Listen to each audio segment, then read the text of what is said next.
Jesus proposed another parable to the crowd, saying, "The kingdom of heaven may be likened to a man who sowed good seed in the field. While everyone was asleep, his enemy came and sowed weeds all through the wheat and then went off. When the crop grew and bore fruit, the weeds appeared as well. The slaves of the household came to him and said, 'Master, did you not sow good seed in your field? Where have all the weeds come from?' He answered, 'An enemy has done this.' His slave said to him, 'Do you want us to go out and pull them up?' He replied, 'No. If you pull up the weeds, you might uproot the wheat along with them. Let them grow together until harvest. Then at harvest time, I will say to the harvesters, first collect the weeds and tie them in bundles for burning, but gather the wheat into my barn.'" Hello and welcome to Close Walk Catholic Communications. I'm Father Bayer, your host, and we're glad that you can join us today. Have you ever heard it said that if you're really down, and you're really distressed, just pick up a Bible and just open it up and start reading, and something in there is going to speak to you? It's amazing. Although this is the 16th Sunday in Ordinary Time, it's amazing how timely these things are in light of the world in which we live. We're talking about the good and the evil. And if we define evil as the absence of God,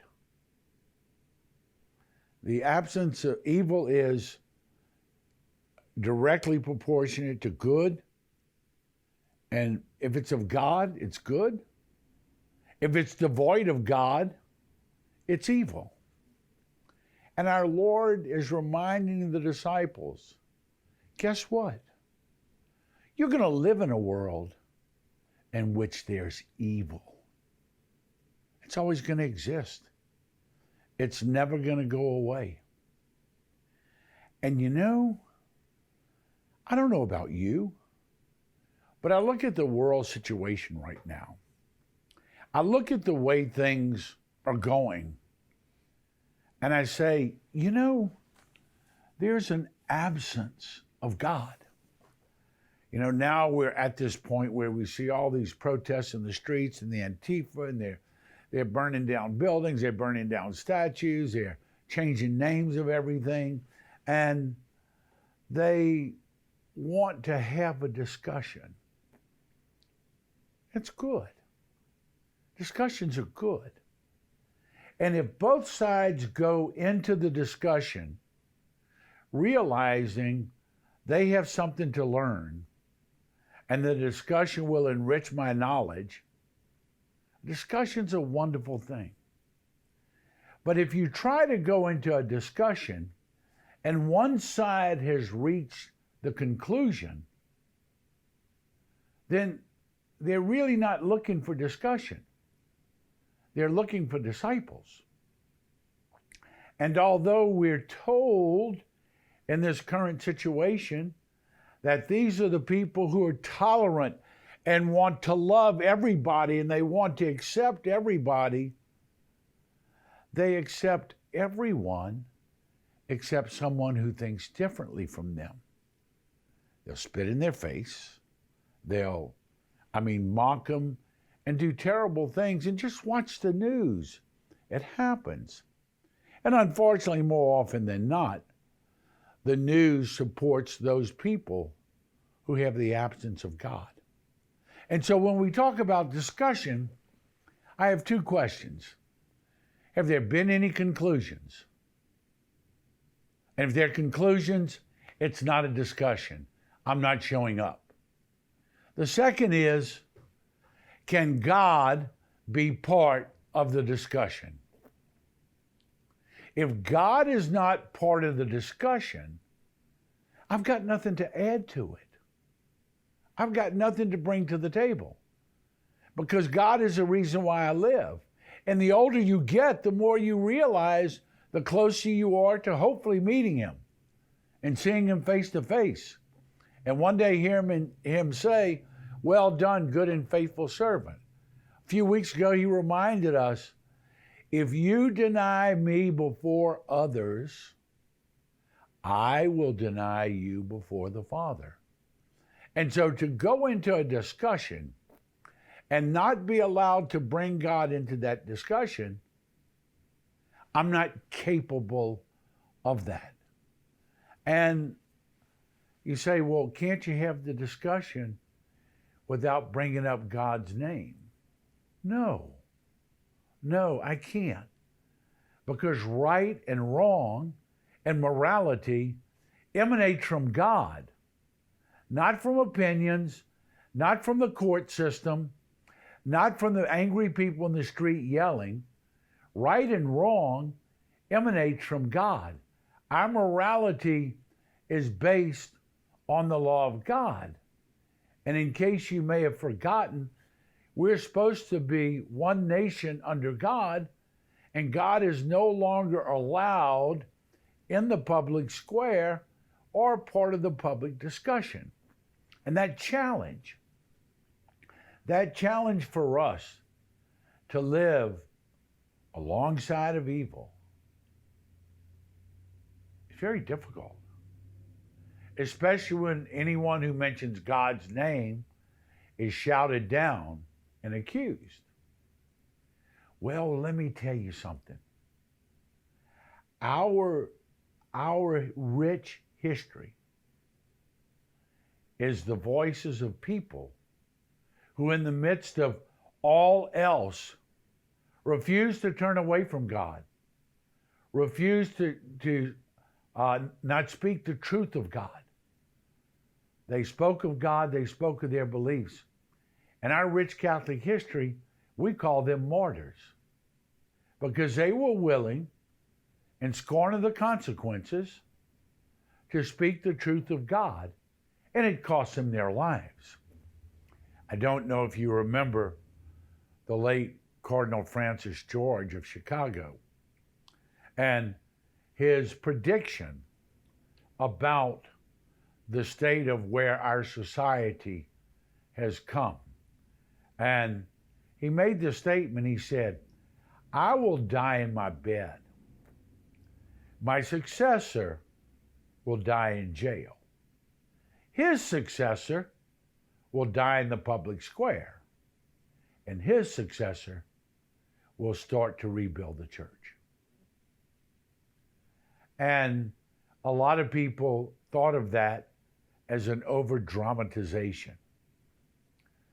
But let's give a reality check about where the presence of God is in the world in which we live, and supposedly one nation under God.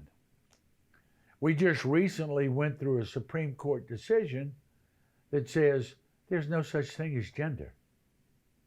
You can decide whatever you want to be. So male and female exist only in the mind of the person occupying that body. Your plumbing has nothing to do with it. You can choose your own gender. It was really interesting. During the lockdown, during the quarantine, we were told that only essential services were going to be allowed. And we needed to make sure that people stayed away because this virus was so bad that if you didn't stay quarantined and wear a mask and not touch your face and wash your hands every time you touch the surface, if you didn't do that, you were going to be responsible for the death of a nation. We were going to kill everybody with this virus. So only essential services were allowed. The states defined that abortion clinics were essential services. You know, we can't touch our face, but I can go in, and then I can remove a human life from your body, and that's considered essential, but walking out of my house and walking the dog is not. With the George Floyd protest, we have states that still won't allow more than 10 people to be present in a church at one time. But thousands of people side by side, yelling, looting, screaming. We think that it's essential for their right as Americans to protest, but it's not essential as their right as Americans to come to worship God as you know Him. Think about that, people. You know, I think we go through, and every night we watch the news and we see this stuff and we say, these damn people are crazy. What is this country coming to? But I think we need to read the signs. We need to read the signs.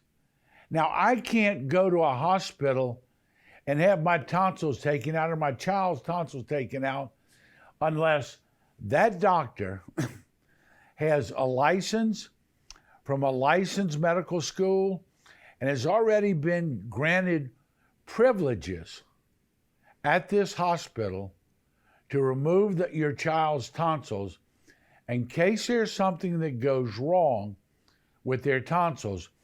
We have all the auxiliary services we need to protect the life of your child. But if I want to go to an abortion clinic and have someone do something far more invasive than removing someone's tonsils, it doesn't matter. They don't have to have admitting privileges to a hospital. What happened to the big battle cry of the pro-choice people who said, you're going to send people again back to the back alleys and they're going to be having these coat hanger abortions and putting a woman's life at risk? But we don't want the doctors, who are so-called doctors, who are performing abortions, to have the simple admitting privileges of any hospital, which I'm telling you, if you go to a doctor and your doctor has no admitting privileges, for God's sakes, don't go see them. There's a reason why they don't have admitting privileges. But we will let someone abort a baby without privileges, but certainly wouldn't have them take out my child's tonsils without privileges. You know, people are sitting there listening and, you know, and you can be of a certain mindset. Oh, you know, all you Catholics in that abortion issue, you've only got one string on your banjo, and that's the one you keep playing. Let me tell you something, sweetheart. If you're the one who's being aborted, there are no second issues. There absolutely are no second issues if you're not given the opportunity to live. There's so many things of evil that we have to live along with in this world. The question is, how do we live with it and how do we combat it? Stay with us. We'll be back in a moment. Hi, I'm Father Jeff Baye from Closer Walk Catholic Communications. Thank you for being here today, and a special thanks for the support that you give us. First of all, your prayerful support we so desperately need, and also your financial support. We are donor-driven, and that is what keeps us on the air today. As you well know, the truth is in great demand and in very short supply, and mainstream media is not going to bring you the truth of the Gospels of our Lord Jesus Christ because that's not socially acceptable and it's not politically correct. Certainly we all realize that when this life journey's over, we don't stand before the Supreme Court, we stand before the throne of God. Therefore, with great clarity and great charity, to pronounce the truth of the gospel is important. Your prayers, your financial support enables us to do that. So we thank you, and may God bring you closer in your walk with the Lord each day. God bless you. He proposed another parable to them. The kingdom of heaven is like a mustard seed that a person took and sowed in the field. It's the smallest of all seeds, yet when full grown, it's the largest of plants. It becomes a large bush, and all the birds of the sky come and dwell in its branches. He spoke to them another parable. The kingdom of heaven is like yeast that a woman took and mixed with 3 measures of wheat flour until the whole batch was leavened. Hello and welcome back to Close to Walk Catholic Communications. I'm Father Bayer, your host, and we're glad that you can join us. Living in a world in which there's both good and evil. Nothing new. Absolutely nothing new under the sun. I love the Ronald Reagan quote that says, "Politics is the world's second oldest profession and bears a tremendous resemblance to the world's first oldest profession." Obviously, the first one was prostitution. And so the reality is the fact that there's evil in the world. It's not new. The question is, who is going to rise to the top? Where are we going to find a voice? I love the parable of the mustard seed. It's tiny. It grows humongous. A little bit of yeast, and it affects the whole place. You know, when we talk about good and evil in the world, and evil is not a word that I oftentimes use. I don't look at someone and say they're evil. That's just evil. It's really, really ugly and really, really bad. I'm starting to look and see people and movements that want to destroy, that want to divide, and are hungry for power. And they're not going to stop until they get power. We live in a country where we thought we had freedom of religion. That's really why we were founded. We came from England, and people decided they didn't want to be the Queen's religion. They wanted to come to know God as they've come to know him and believe in him their own way. That's created a lot of religious diversity. And for the most part, in this country, we've lived very peacefully. Jews, Christians, Muslim, Buddhists, Taoists, Confucianists. We've had different beliefs, but there hasn't been any great deal of animosity. Probably if you listen to most television preachers, the most animosity you're going to hear is criticizing other Christian religions. That completely gets by me, okay? Where are the lines when you need them, okay? They got these people who think they're so Christian, they want to go around and tell you why all these other religions are wrong and they're heretics and they're this and they're going to hell. We're the only true religion. Television's full of that. But my challenge is this. In a world in which there's good and evil, right now it seems like evil is getting the upper hand. I want to continue to live in a country that has freedom of religion. I don't want someone to tell me that if I am not going to marry 2 people of the same gender, I can no longer be a religion. I don't want someone to tell me that I have to admit someone who's biologically male or female to the priesthood because they now self-identify as a man. I don't want someone to deny God's law and enforce it upon me. We see things like that going on with Communist China and Hong Kong right now.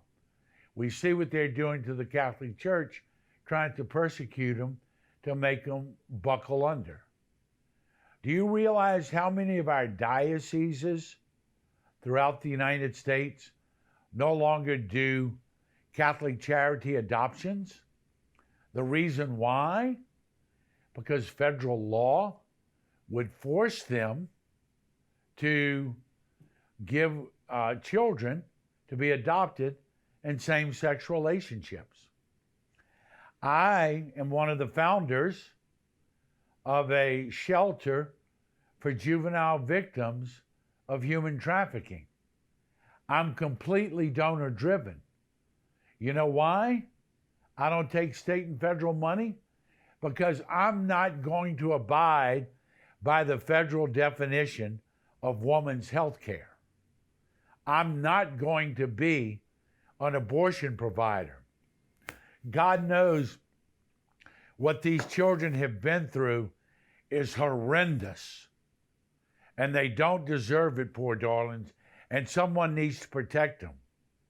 But by me killing a perfectly innocent child that's been conceived after someone was forced on this child, that makes me just as guilty of the injustice. At least the people who used them didn't kill them. I'm not going to participate in killing them. And we live in a country where now all of a sudden we have strings attached to money to help people if we don't agree with the current enlightened mentality. If we don't agree with this enlightenment and these socially progressive people who deny the existence of God, but the amazing thing is they are much more rigid about their social progressiveness than people of faith are about God and his law and welcoming and allowing sinners and loving sinners and forgiving them and reuniting with them. There's none of that in this social progression. And so this little bitty mustard seed, this little bitty bit of yeast, people start to say, well, I hate this. I disagree with it. But what can I do? What can I do? You can start to open your mouth. Well, I don't want to say anything because they may get upset or they may be offended. Hell, I'm offended. I'm offended by a lot of stuff. So being offensive means we have to shut up. It's about time, people of faith, start in your own family. Start in your own home. I love you, but this is wrong. I love you, but this is contrary to God's law. I'm not asking anyone to go out and start passing out triptychs to hell, okay? That's not our job. It's not my job. It's not yours. But to speak the truth is our job. And to speak the truth with great clarity and great charity, and to make our voices known. And you know what? After everything that we've gone through, I'm waiting to see our church leadership stand up. I'm waiting to see those voices surface. I'm waiting for people to stand up. I so admire Archbishop Cordileone, who after they pulled down the statue of Junipero Serra, did this prayer of exorcism and everything. I don't want to simply pray over the destruction. I want to lead people in the restoration. I want to lead people not to allow it to happen. You know what I'm afraid of? I'm afraid in this country, so many people are going to remain silent and get pushed and get pushed and get pushed.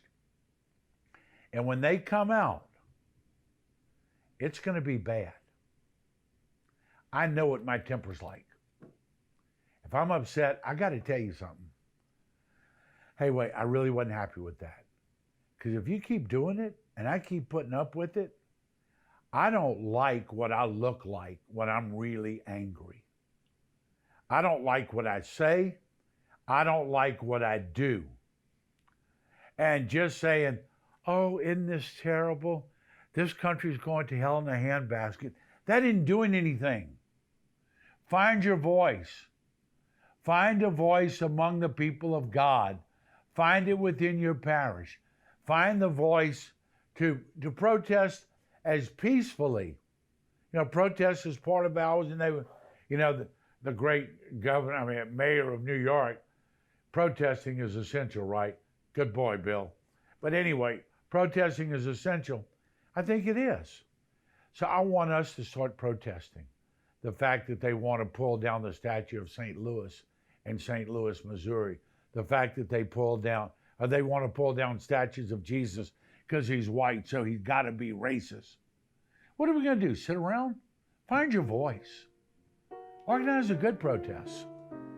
There are people who have done that in the abortion mills, the death clinics.